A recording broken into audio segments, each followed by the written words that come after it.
further ado, we'll start with Jaclyn. Okay, so welcome, good morning. My name is Jaclyn and today I am giving a presentation on my case study, which is titled Stakeholder Perceptions of Assessment in Adult Open Enrollment ESOL Programs. It's a mouthful, it's very long, but basically what I am doing is I am analyzing how students, instructors, and administrators involved in these programs perceive the purpose and role of assessment. Okay? So, what I would like to do with this presentation is I want to take you through all of the steps of my case study, and I want to give you some details and some important findings. So I'm basically going to summarize for you what I did and explain why it's important. So why did I decide to choose a case study? Actually, the funny thing is, originally, I didn't want to do a case study. I really wanted to do action research. I was lucky enough, my second semester of my graduate studies, I had a teaching position at an open enrollment program located in San Diego, and I was able to take the things that I had learned in my own classes as a student and apply them in my classroom as a teacher, reflecting upon what worked and what didn't work.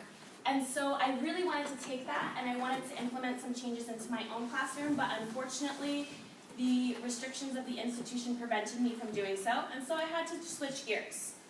What inspired me to look at assessment was actually an assessment course that I had taken at USD, taught by one of the professors in this room, and I kind of became obsessed with assessment, like really, really obsessed. I sat and I looked at all of the tests that I was required to give as an instructor to my students and started to analyze what was the institution's purpose and were they actually achieving the purpose in designing these particular assessments.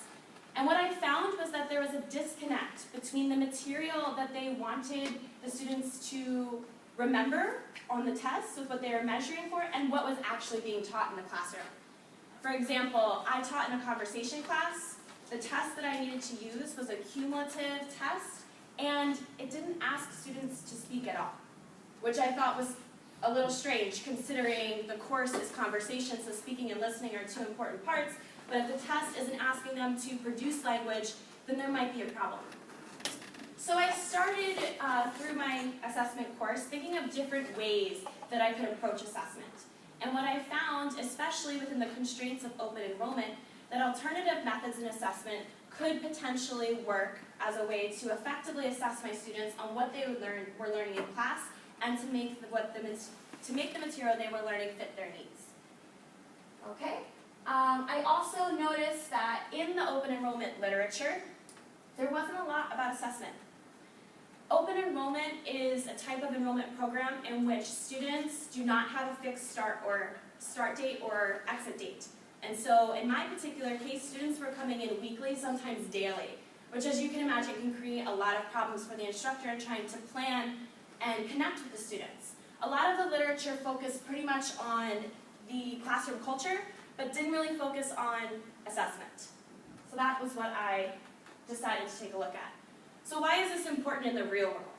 Well, as of 2006, 71% of the adult foreign-born population was between the ages of 25 and 64. This means that there is an influx of adult English language learners in the United States, creating a need for English instruction programs. So in San Diego, there are a couple different venues that provide instruction for adult English language learners. There are also two systems of enrollment. Managed enrollment, which I'm sure most of you guys are very familiar with, as it's typically what we use in our high schools, elementary schools, and colleges. And then open enrollment, as I briefly spoke about before, where there's no fixed entrance and exit dates. So the advantage of open enrollment is that it meets the schedule needs of these students. A lot of these students who are coming in, some of them are tourists, some of them are only here for a short period of time, so they want to be able to study quickly, and they don't want to wait to enter a class. They want to be able to come to the United States, be placed in a class, and start learning English. And so that was one of the benefits. It also benefits the institutions because it's constant matriculation, which means more money for the institution. So that's also a factor in some of these institutions, primarily the private language schools.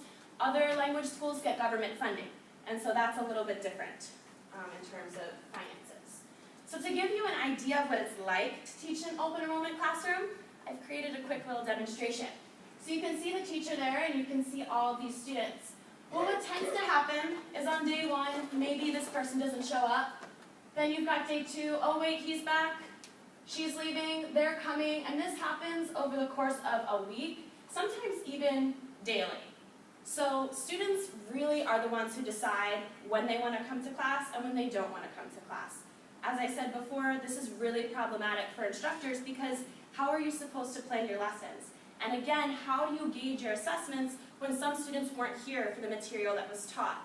Now, for the students that decide to be absent for their own purposes, that, of course, the fault is on them to understand the material on their own. But in terms of the students who decided to enroll maybe midway through a session, why should they be held responsible for material that they weren't present to be taught? So that was kind of my inspiration for this.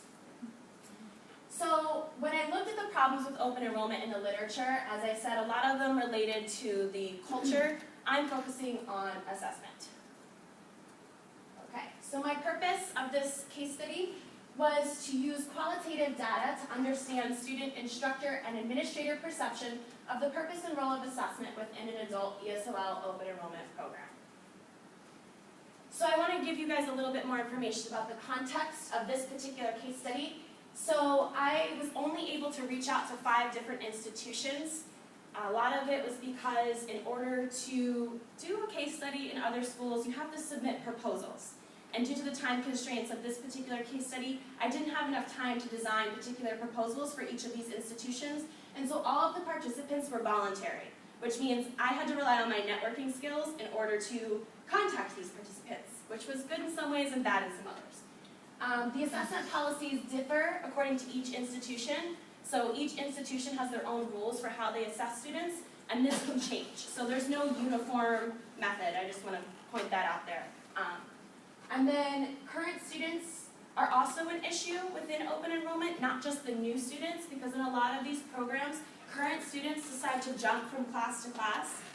They actually call that teacher shopping. So students tend to shop for teachers that are less strict with the attendance policy. So some of them, not all of them. And then my research question was, how do students, instructors, and administrators perceive the role and purpose of assessment? So these were some of my guiding theories. I took a look at open enrollment literature. Then I also took a look at some second language acquisition theory that I thought was applicable to open enrollment. And of course, I looked at assessment methodology. Okay, so my methodology. I decided to conduct a case study. And the reason why I chose to do a case study was because of the definition of Creswell and Yin. I used those 2 researchers in guiding my decision. So Creswell defined a case study as a strategy of inquiry in which the researcher explores in depth a program, event, process, or one or more individuals. Yin defined a case study, or case study research, as a research that assumes that examination of the context and other complex conditions are related to the cases being studied and integral to understanding these cases. So those were my guiding theories in deciding to do this design. And my individuals are the stakeholders, and my context is adult ESOL open enrollment programs. I also decided to use qualitative methodology because qualitative methodology is often linked to case study research, and qualitative methodology also explores perceptions, which is exactly what I'm trying to do. And so my study is very subjective in nature, thus I needed a methodology to reflect the subjectivity. My constructs. So I used Yates's definition of open enrollment to define what I meant by open enrollment, and her definition is students have a right to enroll in a program without waiting for a transitional semester date. So that's the operating definition I'm using for open enrollment. And in terms of assessment, I define that according to Brown and Abiwickrama, and that is an ongoing process that contains both formal and informal methods to evaluate the level of a student's performance. So, this brings me to data collection. I had 3 different participant groups. As I mentioned, it was all dependent on my ability to network. And due to the institutional constraints of having to write a proposal in order to contact students from other institutions, the only students I was able to obtain for this case study were my own. And so they may be influenced by my teaching practice and my assessment methodology, so it's important to note that. However, their perspective still serves as a way to triangulate the data. So their perspective can serve as a check against my intention with my assessment methods, and it can also serve to see how the institutional policies affected the students in that particular institution. So all of these students were from the same school. They were also from my advanced conversation class. And they were asked to complete an online questionnaire, which is a student profile worksheet. And this student profile worksheet asked them questions on student backgrounds. It asked them to self-report their English needs, their goals, how they value testing and learning English, and their view of open enrollment. So basically how they felt on their first day. What was their comfort level like? The instructors, I was able to reach out to 8 different instructors. One of them was myself, and they're all current or former instructors in open enrollment. Now, originally I'd wanted to interview each of these instructors, but I soon realized instructors are very busy people, and they don't always have time to have face-to-face interviews. And so I created an online questionnaire, which I actually titled Instructor Interview Guide, because I used the same questions from my face-to-face interviews on this interview guide. There was one instructor participant who was able to do a face-to-face interview and the questionnaire, so I was able to gather a lot of information from that particular instructor. In terms of the administrators, I was only able to reach out to 2 participants, and these 2 participants actually both served as instructors as well, so I asked them some of the questions pertaining to instructors, but then I also focused on institutional policies of assessment and open enrollment in their respective institutions. And both of the data was collected through face-to-face interviews. So, my data analysis. As I said, I collected it through qualitative data collection methods, and as I was collecting the data, I separated it into 3 distinct categories.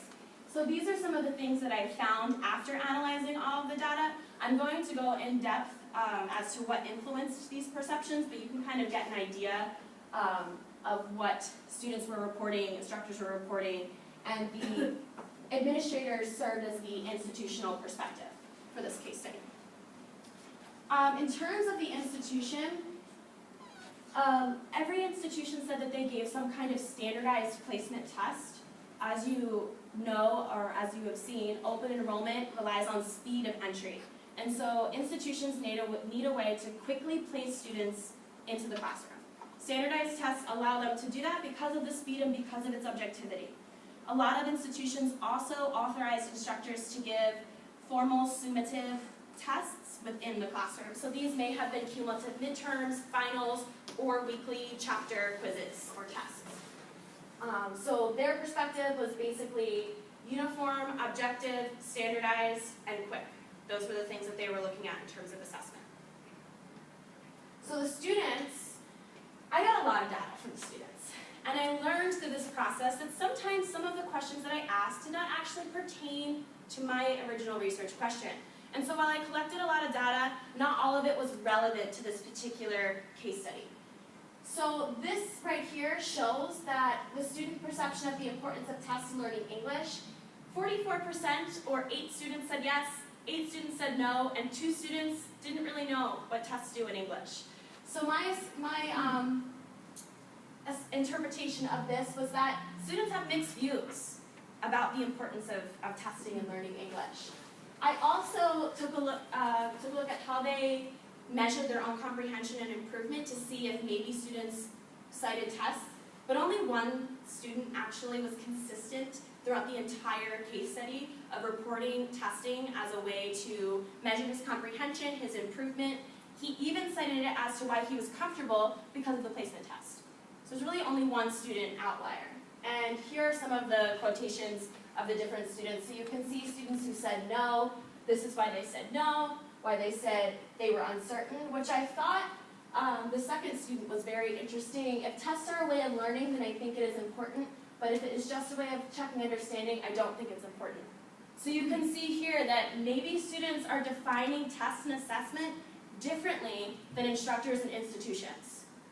So I thought that that was really important to take a look at. And again, we discussed the student outlier.